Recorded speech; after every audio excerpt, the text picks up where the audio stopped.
All right, what's up guys? What you're about to watch is a gearless video, and this is everything that I use in 2025 to make my business work. You might be thinking, why is this video over 30 minutes long? That is because I'm gonna get kind of specific about the gear that I use, how it works into my workflow, and I'm gonna be putting some examples up on screen, showcasing work that I was able to create with these things, and I get extremely specific. I found some of the other gearless videos, they are not bad videos, but they definitely don't talk about everything that they use to be able to make their business work, and I'm going to try to go over all that stuff in this shoot. And this is mainly gear, so we're not going to go over all the software that I use, but at least this should cover pretty much everything that I have taken to any of my shoots over the last calendar year. I don't think I've missed anything, but yeah. Thank you, and I hope you guys enjoy it. A couple things aren't going to be in this video because I'm currently using them. My Flashpoint 600 Pro strobe that you see for all like my studio style strobe stuff, that is currently being used as a prop light right now, so you're not going to see that in this video, but that is a Flashpoint 600 Pro strobe, and that is used for any of my strobe studio work. Fantastic light, absolutely love that thing. If you put it on 20% on prop, you can just leave it running to kind of be like a fill light for yourself, and the fans don't make any noise. Absolutely fantastic. The other thing is going to be the Sony FX3. That's what you're watching me on right now. Fantastic camera, absolutely love it. I currently have my 16-35 G Master Series 2 lens on there, so that is not going to be in the list, but that is one of the wide angle lenses that we will touch on later in the video, and I absolutely love this lens. Last thing is the Rode Series 2 Pro mics. I don't know, that's the mics that you're currently listening to me on. I don't do a whole lot of mic'd up stuff. I'll kind of use it to pick up ambient sounds and stuff like that when I'm filming race cars or quick talking head stuff with companies. But I don't really use any crazy high-end audio setup. It comes with like a little lavalier kit that I find is super useful for some stuff. But again, I'm just not super big into audio for the type of stuff that I'm doing yet. My buddy Brad actually has a very cool audio setup that we've used to film, that he has used on some car films, and it captures fantastic audio, and I plan on kind of getting with him and getting a better audio setup at some point. But for now, yeah, just the Rode Series 2 mics. So we're gonna get right into it. I have all my stuff set up over here, and we're just gonna move it from right to left as I get done with it. First thing is first is the main photo body that I'm using. This is my Sony A7R III. I've had this thing for about 3 years now. It is absolutely fantastic. I've had next to no issues with it. I'll have two things that I guess let's just get out of the way real quick that have been, technically they have been issues, but they're so easy to solve.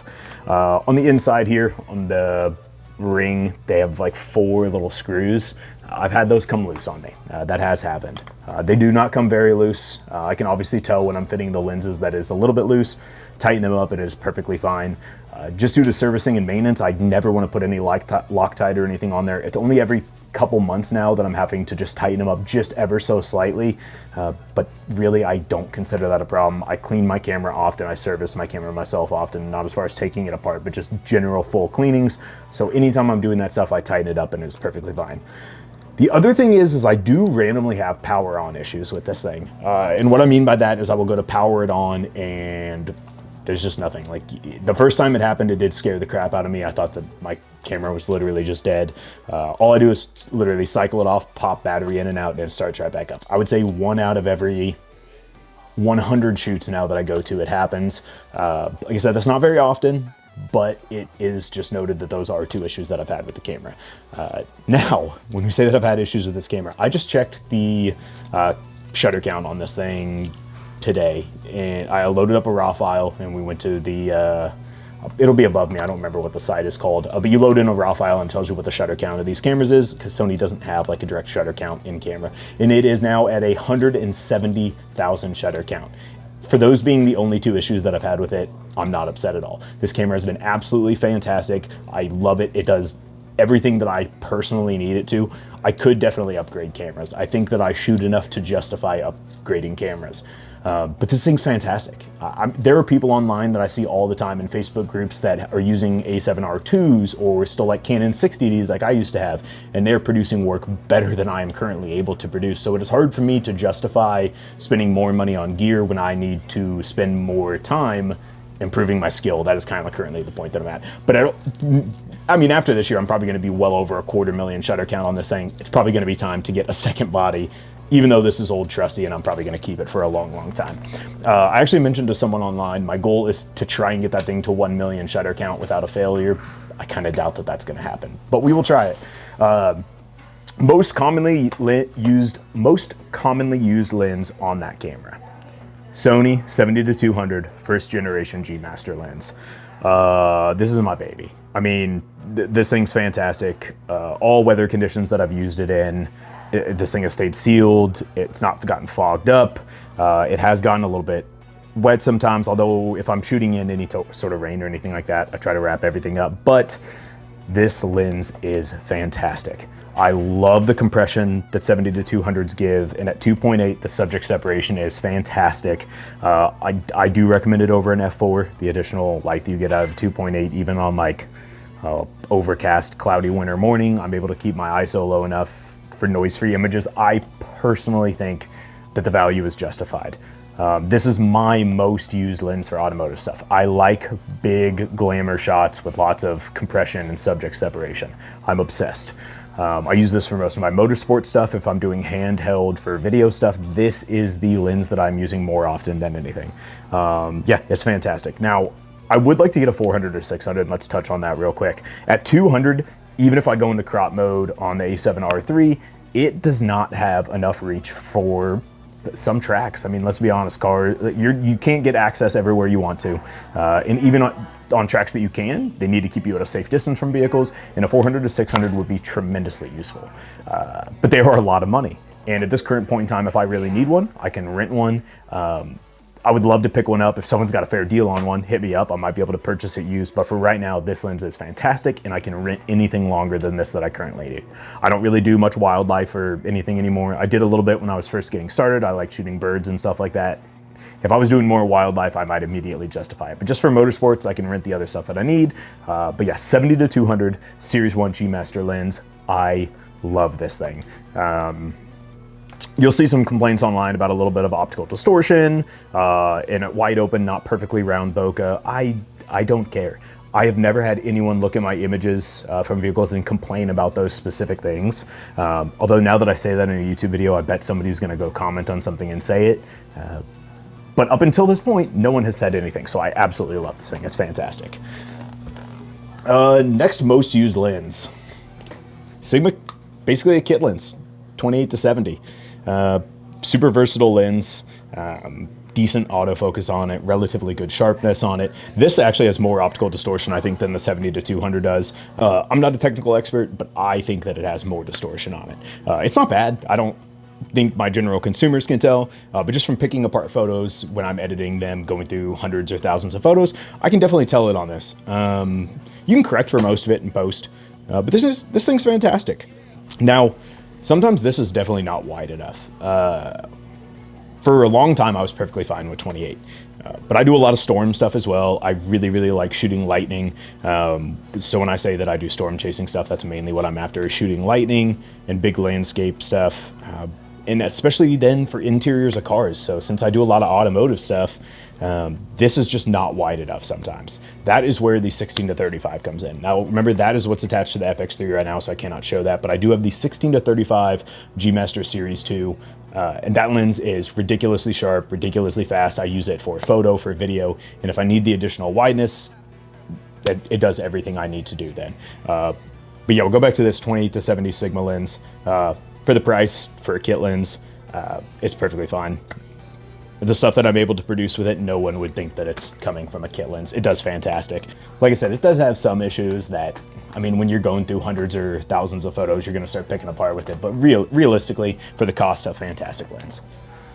Next thing, this is probably my least used lens and one of my nicest lenses, which is kind of disappointing. This is my 85mm Sigma Prime lens at a 1.4 stop. I actually have my glow mist filter on here right now, which I really don't use super often either.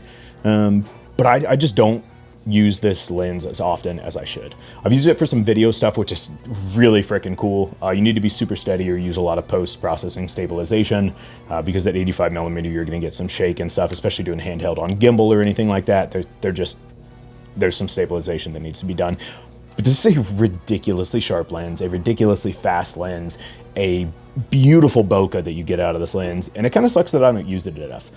So now that I'm making this video, this actually might be something that I try to implement into my workflow a little bit more, especially maybe on the video side of things when I'm getting some tighter shots at shops, or if I want to get some simple glamour shots of vehicles. I really might start implementing this lens a little bit more, because it really is probably one of the highest quality glasses that I've used from Sigma. My buddy has a 105 prime as well, that is the big jumbo 105. If you've ever seen those things, they are ridiculous. And he also loves that lens. I mean, but yeah, the Sigma 85mm prime lens is absolutely fantastic. It is super sharp, super fast, and like I said, now that I'm making this video, hopefully I can work it into my workflow a little bit more, because it kind of deserves to be used a little bit more. Next thing, this is on the video side of things. This is my Atomos Ninja V monitor. These are fantastic. If you've ever watched any YouTube reviews of people like going over different monitors that you should get, these always make the list. Big thing, they're a little bit pricey. I don't know, $500-600, whatever. A lot of people are like, that's outrageous for a monitor. I work with this multiple times a week, sometimes every single day. And when I'm working with things every single day, I want to have something that I know works, that I can rely on, that has every single thing that I could possibly need on it, and the Atomos Ninja V has that. It has false colors, it has graphs, well, you know what? I'm pointing that out, but realistically, most monitors have that. Here's my point, is if you can justify it and it works into your workflow, get it. The Ninja V has fantastic reviews from everyone that's used it. I absolutely love it. I convinced my buddy to get one. He absolutely loves using it. This is what I recommend getting. If you can justify the little bit extra money, they are fantastic. Batteries, this is embarrassing, but this is kind of important. I have 6 Sony batteries. Here's the thing. I use a photo and video camera, both Sony. The FX3 also won't let you use third market ones, which you really shouldn't do anyways. If you could just trust me on it. They burn super quick, they get hotter. I've had one. Just buy authentic batteries for your camera gear. If you're not doing major work or anything like that, I guess do whatever you want to. But from personal experience, good batteries do make a difference in how long they last and the heat that they are able to produce. So yeah, I have 6 of these. I really need to switch over to using V-mount batteries for video stuff with how fast I burn through these, especially if I'm doing like 4K 120 on this FX3. It chews these little things apart. My other ones are either charging or in the cameras right now. But yeah, 6 of these bad boys. So do yourself a favor if you're getting heavily involved in video, just go ahead and get V-mount batteries, because realistically I should have 2 or 3 of these for my photo camera, and that's it. There's no reason for me to have 6 of these, but that's the path I went down, so learn from my mistake on that. Next thing, we have 2 sets of Freewell filters. Okay, I wasn't stoked about having to get 2 different sets for these, but I'll explain why, and we do not blame Freewell for this, okay? As companies continue to progress and produce new things, things change. So we are not mad at Freewell for this. They make fantastic products. I love using their products. That was why even when they said I couldn't get a replacement for the old one, I still bought from them for the new one because these are fantastic. I have the magnetic based filter system that I mainly use for my CPLs, and it has a glow base in here. Again, I don't use glow filters very often. I can add glow in post, whether it's through Lightroom or Photoshop. I know it's not quite the same as on a filter, but I'd rather have ridiculously sharp images out the box, and then if I need to modify them and make them less sharp, it is much easier to do that. If I have a heavy mist filter on a lens and it softens up my photo too much, it is much harder to recover and add that sharpness and texture back in 100%. You're just not gonna get rid of the whole mist filter effect. So mist filters are beautiful. I do like them and I do think they have their place. That is why I have 2 of them, but I don't use them very often. Then my V2 kit, this is where my big CPL ND combo come in. This is typically on the FX3. Obviously we're filming inside right now. It's dark, it's moody. I don't need ND filters on here right now. But these are awesome. Again, as someone who's using this gear every single day or multiple times a week, I like having quality stuff. Freewell is a little bit more expensive. So yeah, Freewell filters, a little bit pricier. That's fine. Sorry, I just had to shut off the purple light. One of my batteries died for the LED ones that I'm using as a fill light. So we just switched that out, so no more purple light anymore. But yeah, freewheel filters are absolutely fantastic. If you can justify the extra price, they're great. I'm not sponsored. Again, I'm not sponsored by any of these companies. So if I'm saying that they have fantastic products or they work well for me, please understand that that is a genuine review. I really like the products and they work well for me, because none of these companies are paying me to say anything about their products. It'd be sick if they did. But yeah, this is all straight out of my experience using all this gear on a day-to-day basis. I have friends that use K&F. They are absolutely fantastic. I have a prism lens effects filter that we're about to go over here in a second. It's fantastic. So there are tons of good companies that you can get this stuff from, but just as someone who's used it every day, who started with it and who sticks with it, these work awesome for me. I absolutely love them. Other filter. As I said, we're about to talk about this one. Prism Lens Effects Starburst Filter. We'll pop up some pictures on screen like I'm gonna do while I'm talking about most of this stuff. But you've probably seen the effects of these Starburst filters all over social media, okay? Don't overdo it. Filter lenses in general, man, it's really easy to do too much with them and go over the top. I like this one from Prism Lens because it's a 4-point. It is very controllable, and as long as it's not pointed directly at a harsh light source, if it's like the reflection of a light source, like sun off a fender or off a badge or something, you can make it pretty subtle, especially enough for it to be cool and impactful to your image, and not have 800 massive stars across the whole, or diffraction spikes across the whole screen. This is fantastic. Just, again, be careful when you're using these. Have fun with them. Don't limit yourself. Have fun and see what works for your style or your workflow. And this one is super popular, so unfortunately, it's hard to get now. If you ever see them in stock and you've been thinking about picking one up, just buy it, because I guarantee one of your friends or something, if you don't like it, will buy it from you, because they're extremely hard to come by. I went to go pick up a different one because this one isn't big enough for my 16 to 35, and they were out of stock of it. So if you see these in stock and you've been thinking about getting one, do it immediately. Next thing, these are super important. Sensor cleaning, okay? You never know when you're gonna be out at a racetrack or at a client, and you need a little sensor cleaning kit. I don't know if this one's gonna focus, if you can see it.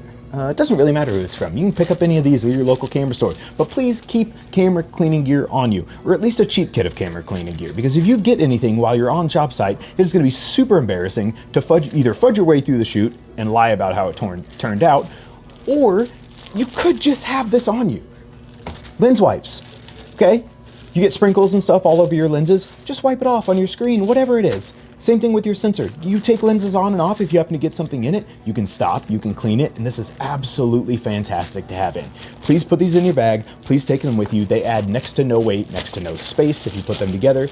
It's fantastic. Basically one handful of stuff, and you can keep your sensor and your camera completely clean, and there's no embarrassing marks or... I cannot tell you how many times this has saved me from having to edit off little spots if I'm like shooting in the rain or in the mist or something like that, especially shooting around detail shops when they're spraying water or cleaning stuff around. You can get little marks all over your camera, and it is a huge hassle to have to edit that out of every single picture when you can just wipe it off partway through. Don't use your shirt. Get some actual good wipes. You can buy these Zeiss wipes in bulk at like wholesale clubs like Costco or Sam's Club. They are stupid cheap for like boxes of 250 of them. In fact, just out in case you were ever at the store and looking for them, this is what they come in, 250 of these. Buy them in bulk, super cheap, and you can use them on just about anything. Zeiss makes fantastic optics, so yeah, we trust them with being able to clean our stuff. And also, if you shoot Sony as well, they make a lot of Sony gear, so you may already be familiar with them. Next thing, this one's not really that big of a deal, I guess, to go over, but we will anyways. This is just basically a strobe controller or a flash controller. Tons of different brands make these. This one, I don't know, is 40 bucks, fits into my workflow. I do a lot of strobe stuff now, like high-end composite work for automotive stuff, and having a good controller is fantastic. The only thing I don't like about this, ancient technology, man. Old school batteries in here, and yeah, I'm sure you could put rechargeable batteries in here or whatever. It'd be nice to have a pack. It'd be nice to be able to plug them in, or have like a dedicated like little slip-in, slip-out battery as opposed to AA's. But I just keep 2 extra AA's in there, and I check this before I have to go do strobe shoots. But yeah, that's really my only complaint about this is ancient technology. I'm just tired of batteries in general. Like I said, I have 6 of the Sony batteries. I really don't want to keep AA's on me too. So if you want to learn something else from my mistakes, get something that you can just plug in and charge. I don't even know if they have that, but if they do, yeah, that's a better investment than that is. SD card carrier, nice, hard case. I don't know, kind of important. Don't damage, don't drop your stuff. Anyways, but just in case, keep it in a nice case. That way accidents happen, at least it's protected in here. I mainly have 4 that I use anyways. I have a CF Express card that I keep in the FX3. It pretty much never sees the light of day except for in the camera or in my transfer unit, so don't really have to worry about that. But for photos, I do have a 256 and then 2 128 SanDisk Extreme Pro memory cards, so yeah, nice to have a good case to be able to keep them in. Hold on guys, puppy wants to say hello. Come here, Vinny. Oh, come here, buddy. Oh, what's up, French Bulldog, Vinny? Hi, buddy. Hi, dude. Hi, you want to say hi to the people? Hi, we're doing a gear, yeah, we're doing a gear list. Yeah, you're not part of the gear. I can't take you on shoots with me. Yeah. No, I cannot take you. I cannot take you. Okay, going back on the ground. Oh, good job, buddy. Next thing. This is not used super often either. On-camera flash. I have shot wedding. I have done portraits for people, shoots for like little clothing company stuff. This is fantastic to have for stuff like that. People like it. I've used it for a couple automotive shoots, interiors of cars, bike stuff, and it's a fun, unique look, but I don't use this one near as often. I find since I have the big strobe, if I have the capability of controlling more light, I like controlling more light. I guess I could double up, put the big strobe on a super low power and kind of use it as a side filler light or something, and have this be my direct flash. But direct flash has a very, very unique look to it. I know you can point it, bounce it, whatever. Either way, on camera, coming from this direction, no matter how you point it, has a very, very unique look to it. I like it for some stuff, but I do not like it near as much. I like shooting from the shadow side of things, whether that's outside in daytime or with strobe. I like the dramatic lighting that it gives. So this is not super in my workflow, but this is valuable enough that it is worth picking one up. This is the V1 flash. Let's see if I can get that in focus here.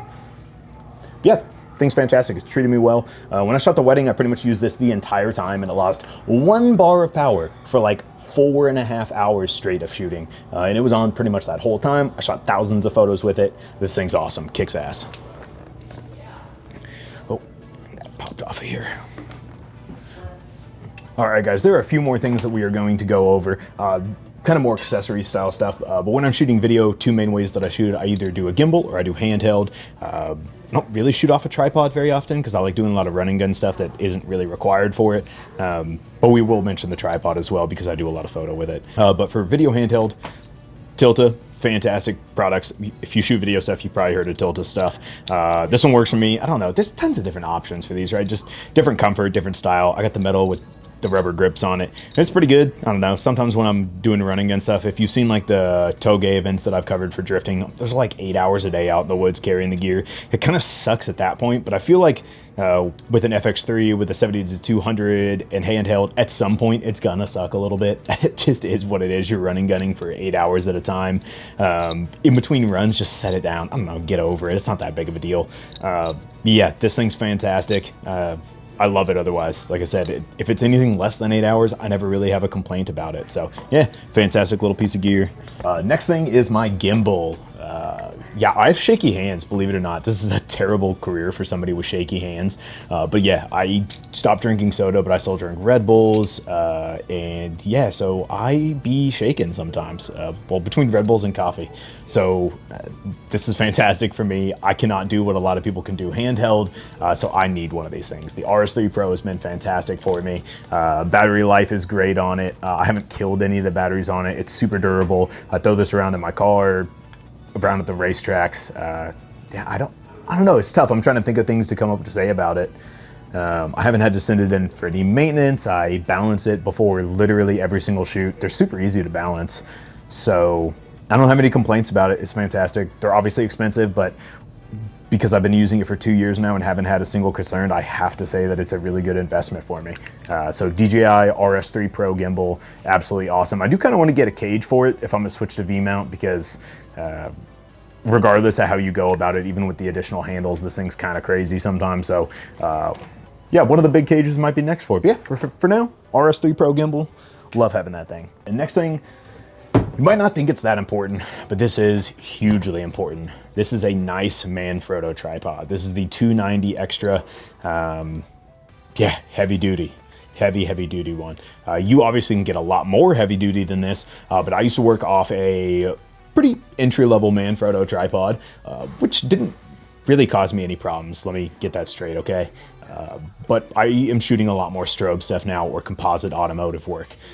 You need to be able to stack those images, okay? And the least movement that you have, the better. Okay, Photoshop does a fantastic job at tracking and stacking your photos. However, not a bad tripod, but a cheaper tripod will have some wiggle room to it. And the more that there is, the more ghosting and movement that you will see in pictures. I don't care what you're saying, you cannot fully light the car unless you have tons of different strobes laid out around it. So not every part of the car will be perfectly lit and perfectly tracked and perfectly stacked every single time. So having next to zero movement in your camera is super important. This thing's got decent weight to it, and that helps me out big time when I go to stack my photos. Also for storm stuff, when I'm doing lightning, okay?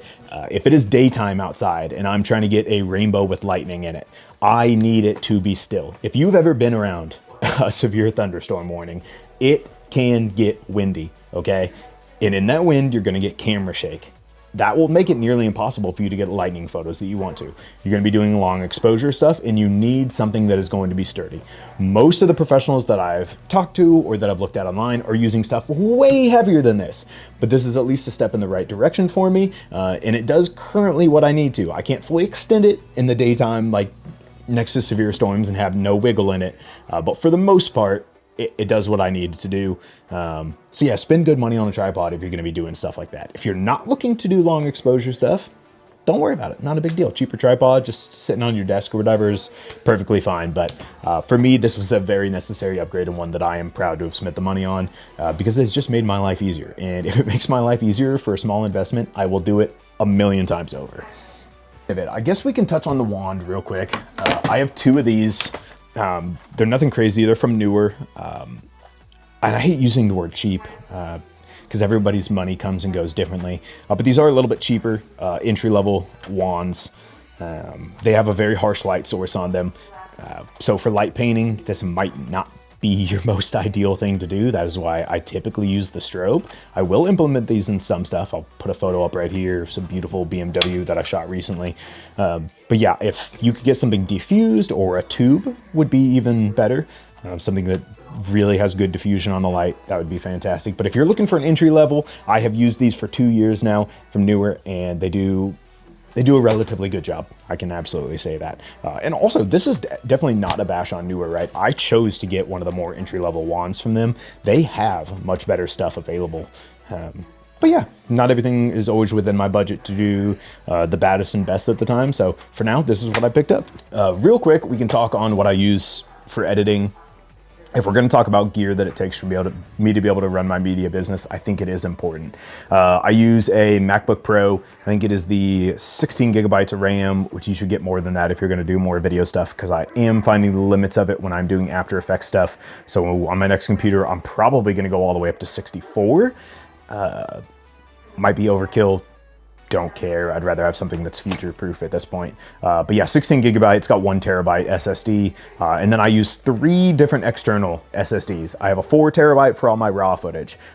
If I am completely done with it, and it is not a project that I personally shot for me, that is a private shoot that I plan on reworking in the future, it gets deleted. So I try to keep that 4 relatively cleared out. And that's the only 4 that I have. So we try to keep that clean and rotating. I'm personally the type of person, I don't believe in just infinitely keeping stuff. I don't know. I hate clutter around the house. I hate clutter in my room. I hate any sort of unnecessary clutter. So that goes with my files as well. I'm also the type of person to mass delete photos. If I don't need them, if they're delivered, if they've been paid for, if I have them backed up, you get rid of the raws. I don't need all this crap for any reason. I'm always improving my skill and looking forward to the next shoot. So if I ever want something, I can just go reshoot it and do newer and better the next time, is at least the way that I look at it. My other 2 SSDs are a 2 terabyte raw, or a 2 terabyte, and that is so I had the 4 for my raw. I have a 2 terabyte for all of my edited footage. And we also try to keep that cleared out, right? If it is not long-term storage stuff, it gets cleared out of there. There's just no reason to hold on to it. I have in all of my deliveries and contracts that people have to download all their footage right away and back it up. So I am not infinitely reliable for providing footage 3, 4, 5 years down the line. I know some people like doing that, but if I'm not charging top dollar, I also cannot justify thousands and thousands of dollars for storage. I could do cloud-based service stuff, but right now, this is how it works best for my workflow. And then we have a 1 terabyte SSD, which just has photos on it. Now, photos are double backed up, so they go on the 1 and they go on the 2. That way, if anything were to ever happen, I got backups of that stuff. Let's see. And then I have this is kind of brand new for me, but I have one of the really nice BenQ color accurate monitors. This thing is freaking sweet. It is a little bit different to get used to.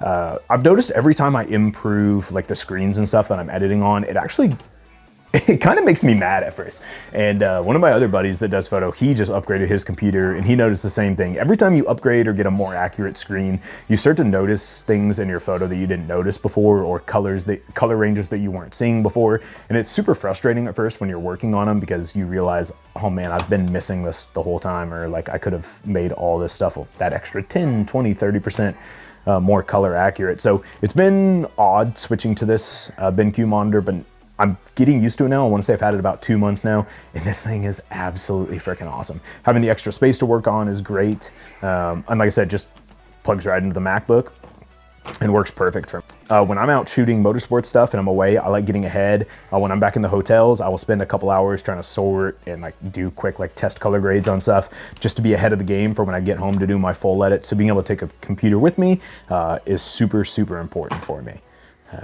And that is kind of the extent of gear. We do have our backpack, the Shimoda Explorer. I believe this is the 35-liter bag. It's fantastic, fits everything that I need inside of it. Occasionally I do obviously have to carry by hand like tripods or my big C stands for the strobe and stuff like that, but otherwise it's awesome.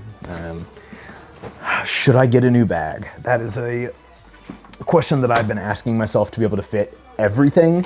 But I really do think it's smarter to take what you need for a shoot, make sure that clients know that they need to let you know what you're going to be shooting, and that way you can plan on bringing stuff, because man, it kills my back sometimes just to carry stuff that I don't end up using for multiple shoots. So I would recommend getting something that just carries what you need for your shoots. But yeah, man, it's nice to have stuff, because sometimes when you shoot stuff, you go, man, I wish I had brought my 16-35 with me, or I wish I would have brought my 85mm with me. So having the extra space can be nice, but you can also just plan for your shoot. You should know the location. You can look at the weather app and know roughly what the weather is going to be, and you should be able to know what gear you are going to use or that you could use for your shoots. That's pretty much it for all of my camera gear, or at least the stuff that I mainly use. I have a couple other things in that closet over there that really don't get touched, and they're super like odds and ends type stuff, so they're not big enough investments that I really regret them enough that I feel like I need to go over. But yeah, that is what is in my camera bag for 2025. And not only what is in my camera bag, but all the gear that I use to make my business work. If you have any other questions about any of my specific gear, you want examples, check out my Instagram. Down in the comments below, leave if you've got any questions about any of the gear that I used, or if you have any questions about gear that you think you should pick up. I've watched a lot of other people's gear reviews, or other people's like what's in my bags, and that's kind of how I've determined what I've bought to be able to run my business. So if you have any other questions, let me know. Thanks.